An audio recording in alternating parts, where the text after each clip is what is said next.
데살로니가 후서 3장 6절부터 마지막 18절까지 함께 봉독하도록 하겠습니다. 형제들아, 우리 주 예수 그리스도의 이름으로 너희를 명하노니 게으르게 행하고 우리에게서 받은 전통대로 행하지 아니하는 모든 형제에게서 떠나라. 어떻게 우리를 본받아야 할지를 너희가 스스로 아나니 우리가 너희 가운데서 무질서하게 행하지 아니하며 누구에게서든지 음식을 값없이 먹지 아니하고 오직 수고하고 애써 주야로 일함은 너희 아무에게도 폐를 끼치지 아니하려 함이니 우리가 권리가 없는 것이 아니요 오직 스스로 너희에게 본을 보여 우리를 본받게 하려 함이니라. 우리가 너희와 함께 있을 때에도 너희에게 명하기를 누구든지 일하기 싫어하거든 먹지도 말게 하라 하였더니 우리가 들은즉 너희 가운데에 게으르게 행하여 도무지 일하지 아니하고 이를 만들기만 하는 자들이 있다 하니 이런 자들에게 우리가 명하고 주 예수 그리스도 안에서 권하기를 조용히 일하여 자기 양식을 먹으라 하노라. 형제들아, 너희는 선을 행하다가 낙심하지 말라. 누가 이 편지에 한 우리 말을 순종하지 아니하거든 그 사람을 지목하여 사귀지 말고 그로 하여금 부끄럽게 하라. 그러나 원수와 같이 생각하지 말고 형제같이 권면하라. 평강의 주께서 친히 때마다 일마다 너희에게 평강을 주시고 주께서 너희 모든 사람과 함께 하시기를 원하노라. 나 바울은 친필로 문안하노니 이는 편지마다 표시로서 이렇게 쓰노라. 우리 주 예수 그리스도의 은혜가 너희 무리에게 있을지어다. 아멘. 바울은 데살로니가 전서 첫 번째 보낸 편지에서 게으른 그리스도인들의 문제에 대해 다룬 적이 있었습니다. 데살로니가 전서 5장 14절에 보면 이 게으른 자들을 권계하라라고 이야기합니다. 그렇게 언급했었지만 여전히 이 게으른 사람들에 대한 문제는 계속되었고 나아질 기미가 보이지 않자 바울은 이제 데살로니가에 보낸 두 번째 편지에서 더 강력한 표현을 사용하여 이들에게 경고하고 또 이들과 함께 있는 사람들에게 명령하고 있습니다. 3장 6절 이렇게 기록하고 있습니다. 형제들아, 우리 주 예수 그리스도의 이름으로 너희를 명하노니 게으르게 행하고 우리에게서 받은 전통대로 행하지 아니하는 모든 형제에게서 떠나라. 예수님의 이름으로 예수 그리스도의 이름으로 명령한다라고 이야기합니다. 보통 병을 치료하거나 귀신을 내어 쫓거나 할 때 예수의 이름으로 명령했는데 이제 게으른 자들에게서 떠나라라고 하는 이 명령을 이토록 강력하게 말하고 있는 것입니다. 여기서 사용되어지고 있는 이 게으르게 행하다라고 하는 단어는 성경에서 데살로니가에서만 사용되어진 단어입니다. 이것은 군대에서 대열을 이탈한 그런 군인을 가리키는 말입니다. 그리고 11절에 기록하고 있는 것처럼 이들은 일을 하지 않고 일만 만들기를 하는 그런 사람들이었습니다.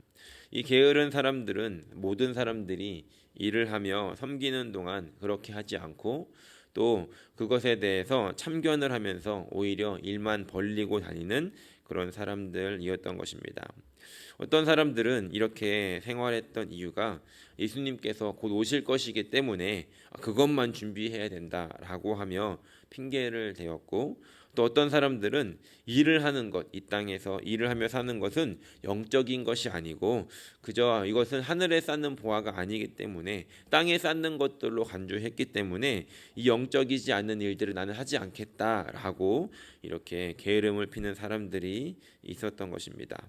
또 어떤 사람들은 그렇게 게으르게 살아가면 교회에서 당연히 자신들을 부양해 줄 것이다 라고 생각하면서 누군가에게 피해를 주는 그런 사람들이었을 것입니다. 이들은 책임을 아무것도 지려고 하지 않았지만 여러 일에 간섭하면서 교회의 질서를 무너뜨리는 사람들이었습니다. 바울은 이러한 자들에게서 예수님의 이름으로 명하노니 떠나라 라고 강력하게 말하고 있는 것입니다. 물론 이들을 출교시키라는 것, 쫓아내라는 것은 아니었습니다. 15절 말씀을 보니까 그러나 원수와 같이 생각하지 말고 형제같이 권면하라 라고 이렇게 이야기하고 있습니다. 그리고 14절에서도 기록하고 있는 것처럼 그 사람을 지목하여 사귀지 말고 그로 하여금 부끄럽게 하라라고 이야기합니다. 그들을 내쫓아 버린다거나 출교시키는 것이 아니라 그리고 또 그들을 변화시키기 위해서 무엇을 그들에게 하는 것이 아니라 그러한 자들과 친밀한 교제를 나누지 말라라고 권면하고 있는 것입니다. 이들의 말에 귀를 기울여 주지 말고 이들의 어떤 의견에 동조하거나 휘둘리지 말아야 한다는 것입니다. 바울이 바랬던 것은 이 게으른 자들이 도무지 말을 듣지 않으니 그들을 이렇게 스스로 고립시키면서 고립되게 만들므로 인해서 스스로가 깨달을 수 있는 그런 기회라도 주고자 했던 것입니다. 혹시 우리 주위에 그런 분들이 계시다라고 한다면 오늘 우리가 이 말씀을 통해서 생각해 보기 원하는 것은 그들을 진정으로 위하는 것이 무엇일까? 그들을 도와주는 것이 어떤 것일까?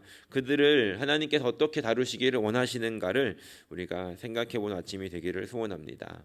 어떤 사람들이 그런 모습으로 살아간다라고 한다면 불쌍한 마음으로 그저 도와주기만 한다면 그저 받아주기만 한다면 그들의 말에 우리가 끄덕거리며 그들의 말에 동조해 주기 시작한다라고 한다면 어쩌면 그들 스스로 그 잘못을 깨달을 수 있는 기회를 우리가 가로막는 일이 될 수도 있기 때문이라는 것입니다. 우리가 그분들이 생각난다라고 한다면 그런 분들이 우리 주위에 있다라고 한다면 안타까운 마음으로 그분들을 위해서 기도해 주며 하나님 스스로 깨닫게 해 주시고 그 자리에서 나와 게으른 삶이 아니라 하나님을 향해 열심을 다해 나가는 삶이 될 수 있게 해달라고 기도하는 아침이 되시기를 예수님의 이름으로 간절히 축원합니다. 이제 바울은 7절 말씀부터 이제 앞에 언급한 게으른 사람들과는 다르게 자신이 데살로니가에 살면서 잠시 머물면서 어떻게 본을 보였는지를 이야기하고 있습니다. 바울과 함께했던 이 전도팀은 그들과 함께 지내면서 무질서하게 행동하지 않았고 값없이 음식을 먹지 않았고 또 주야로 일하면서 아무에게도 배를 끼치지 않고자 했다라고 기록합니다. 예수님께서는 제자들에게 복음을 전하는 곳에 가면 그곳에서 공개를 받는 것이 당연하고 그것이 받아야 하는 권리다라고 말씀하신 적이 있었습니다. 바울이 9절 말씀에 이야기하고 있는 것처럼 우리에게 권리가 없는 것이 아니요 오직 스스로 너희에게 본을 보여 우리를 본받게 하려 함이라라고 말하고 있는 것처럼 당연한 권리가 있었지만 그 권리를 복음을 위해 포기했다라고 이야기합니다. 당시에는 떠돌이 철학자들이 많이 있었습니다. 그들이 알고 있는 지식들, 이야기들을 여러 마을을 다니면서 사람들에게 해주었고 또 때로는 그 사람들에게 대접을 받기 위해서 그들이 듣기에 좋은 말, 그들이 듣고 싶어하는 말들을 해주었던 사람들이 많이 있었습니다. 그래서 그들은 맞는 말 그리고 그들이 들어야 하는 말보다는 그들이 듣기에 좋아했던 말들 또 그들의 마음을 혹하게 만들어서 자신이 대접을 받을 수 있는 그런 조건을 만들 수 있는 말들을 하며 살았다는 겁니다. 바울은 복음을 이들이 말하는 말과 같은 취급이 받는 것을 원하지 않았던 것입니다. 그래서 이 사람들에게 그들이 듣기 좋아하는 말이 아니라 그들이 들어야 하는 말, 들을 필요가 있는 말을 전하기 위해 그리고 그것이 더 영향력 있게 하기 위해서 자신에게 있었던 그 권리를 포기하고 자비량으로 사역을 했던 것입니다. 2021년이 저물어 가고 있습니다. 우리가 이때에 지금 지내왔던 이 2021년 한 해를 돌아보면서 우리가 복음을 위해서 그리고 예수님을 위해서 내가 당연히 누릴 수 있었던 것들을 혹시 포기했던 것들이 무엇이 있었는가 한번 생각해보고 만약에 그러한 것이 전혀 없었다라고 한다면 이제 다가오는 새해에는 주님의 그 복음이 잘 전해지기 위해서 그 복음이 힘을 갖기 위해서 내가 전하는 그 복음 한마디가 그 듣는 사람들에게 영향을 갖기 위해서 내가 포기해야 되는 것들 또 포기할 수 있는 것들이 무엇이 있을까를 한번 생각해보고 또 바울과 같이 이렇게 실천하며 살아갈 수 있게 해달라고 그래서 영향력 있는 복음 전달자의 삶을 살아갈 수 있게 해달라고 함께 기도하는 아침이 되시기를 소원합니다. 물론 그렇게 살아가는 일들이 쉽지는 않을 것입니다. 바울도 그 인생을 돌아보면서 그 일들이 결코 쉽지 않았다라고 이야기를 합니다. 그리고 오늘 13절 말씀을 보니까 그렇기 때문에 형제들에게 너희는 선을 행하다가 낙심하지 말라라고 권면하고 있는 것입니다. 13절 말씀 우리 함께 한 번 더 읽어보겠습니다. 형제들아 너희는 선을 행하다가 낙심하지 말라. 그것은 충분히 낙심될 만한 일이기 때문에 바울은 이렇게 이야기하고 있는 것 같습니다. 우리가 당연히 누릴 수 있는 권리를 포기하고 복음을 위해서 희생한다는 것. 그런데 그렇게 선한 일들을 행하다가 살아가는데 그것이 우리의 눈앞에 빠르게 열매로 나타나지 않기 때문에 그것은 충분히 낙심될 만한 일이라는 것입니다. 하지만 주님께서 그것들에 대해서 분명히 기억하시고 또 알아주실 것이기에 그리고 언젠가는 그것이 열매를 맺을 것이기에 결코 낙심하지 말아라라고 권면하고 있는 것입니다. 그런 선한 일들은 열매를 맺기까지 오랜 시간이 걸리는 것 같습니다. 바울이 그 데살로니가에서 이렇게 본을 보여주면서 살았지만 데살로니가 성도들이 곧바로 변화되진 않았던 것 같습니다. 물론 그렇게 바울의 그 삶을 보면서 짧은 시간이었지만 그것을 보면서 변화된 사람들도 있었지만 여전히 그렇게 되지 않았던 사람들이 많이 있었기 때문에 오늘 바울은 그들에게 편지를 쓰면서 이것을 다시 한번 언급하고 있다는 겁니다. 여전히 그 사람들의 변화된 모습들을 기대하면서 또 변화돼야 하는 모습들을 언급하면서 이야기하고 있고 또 이미 변화된 삶을 살아가는 사람들에게 이제 남아있는 사람들, 변화가 필요한 사람들을 위해서 그렇게 선을 행하고 그것들이 지치지 않도록 낙심하지 말라라고 오늘 이야기하고 있는 것입니다. 선한 일들을 한다는 것, 누군가를 위해서 나의 권리를 포기한다는 것, 또 섬기며 나누며 살아간다는 것. 그렇게 2021년을 지내오신 분들이 계시다라고 한다면 오늘 이 말씀이 위로와 도전의 말씀이 되기를 소원합니다. 우리가 지금까지 했던 그런 선한 일들, 물론 우리의 눈에 열매 맺는 것처럼 열매가 맺어지지 않는 것처럼 보인다 할지라도 하나님께서는 분명히 기억하시고 하나님께서 하나님의 때가 되었을 때 반드시 열매를 맺게 하실 것입니다.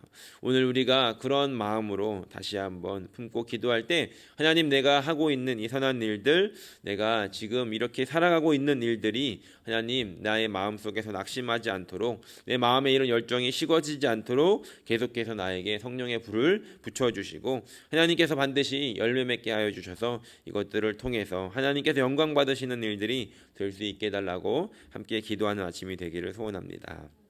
이제 바울은 16절부터 18절 말씀까지 이제 간단한 기도로 편지를 마무리하고 있습니다. 바울의 이 마음을 가득 담은 이 한마디 기도는 16절에 기록을 하고 있습니다. 바울이 이 데살로니가 성도들을 향해서 두 번의 편지를 보내고 이제 그 편지를 마무리하면서 바울은 어떠한 마음으로 이들에게 편지를 쓰고 어떠한 마음으로 기도를 해주기를 원했을까 그것들을 다 압축시켜서 한 문장으로 만든 기도가 바로 오늘 16절에 기록되어 있는 이 말씀입니다. 우리 16절 함께 같이 읽어보도록 하겠습니다. 평강의 주께서 친히 때마다 일마다 너희에게 평강을 주시고 주께서 너희 모든 사람과 함께 하시기를 원하노라. 바울이 간절히 기도하고 또 그들을 향해서 축복하고 있는 것은 때마다 일마다 그 모든 상황들마다 하나님께서 평강을 주시고 또 함께 하시기를 원한다라고 기도하고 있는 것입니다. 2021년이 저물어 가고 있습니다. 참 많은 일들이 있었죠. 어제 목사님께서 설교하셨던 것처럼 참 다양한 일들이 있었습니다. 그리고 이 일들은 여전히 진행 중에 있습니다. 하루하루가 어떻게 바뀔지 모르는 그런 일들을 살아가고 있습니다. 이제 위드 코로나라고 하면서 코로나랑 같이 살아가야 된다라고 이렇게 문을 열었더니 이게 아니구나라고 하면서 다시 문을 닫는 그런 모습들을 우리가 보기도 합니다. 아직 아무도 살아보지 않은 2022년을 향해 가고 있습니다. 바라기는 오늘 바울의 이 기도처럼 아무도 살아보지 않았던 2022년, 아무도 어떤 일들이 벌어질지 모르고 있는 그 2022년을 우리가 향해 가면서 때마다 일마다 그 모든 순간마다 이런 위기 속에서 하나님께서 우리에게 평강을 주시고 또 하나님께서 함께 하시겠다라고 약속을 하셨으니 그분을 기억하면서 놓치지 않고 살아가는 성령으로 충만한 새해가 되시기를 예수님의 이름으로 간절히 축원합니다.